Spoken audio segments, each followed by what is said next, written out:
گروپێکی هونەریە و دەیەوێت لەم دۆخە قەیرانەوێدا بە دەف و گۆرانی و مۆسیقا گرفت و ناڕەحەتیەکان لەبیر بەرنەوە و تاوێک خەڵکی دڵخۆش بکات.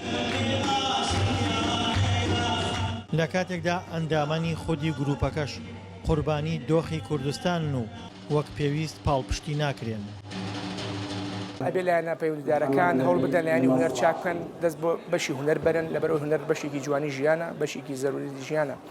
هیوادارم لایەنە پەیوەندیدارەکان هونەر پشتگوێ نەخەن، خزمەتی هونەر بکەن بە تایبەت ناوچەی گەرمیاندا. ئەم گروپە کە ناوی گروپی دەفی کامۆیە ماوەی 7 ساڵە دامەزراوە. سەرباری پاڵپشتی نەکردنی پێویست و خراپی دۆخی کوردستان، بەڵام هێشتا لە کاروانی هونەر جێ نەماوە. هیوادارین کە پەرە بدرێ بەم جۆرە گروپانە و بەم کەسانی کە ئەتوانن خزمەتی هونەر بکەن، چونکە بەڕاستی پێویستیمان بەوەیە زیاتر کە وەکو پشتگیری بکرێن لەلایەنی خەڵکەوە، لەلایەنی کەسانێکەوە کە توانایان هەیە پشتگیری بکەن.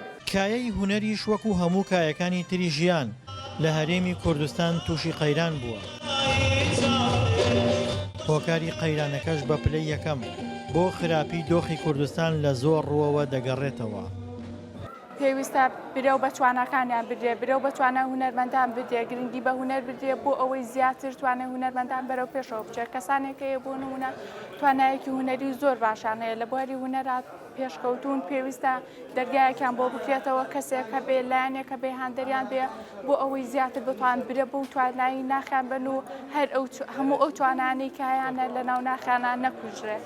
گەرچی خەڵکی بێزار و ماندووی دەست دۆخە سیاسی و ئابووری و تەندروستی و کۆمەڵایەتیەکەن، بەڵام بە بەشداریکردنیان لە چالاکیە هونەریەکان و گوێگرتنیان لە گۆرانی و مۆسیقا تاوێک لەو قەیرانانە دوور دەکەونەوە و دڵخۆش دەبن. دڵشادنوەر، دەنگی ئەمریکا، گەرمیان.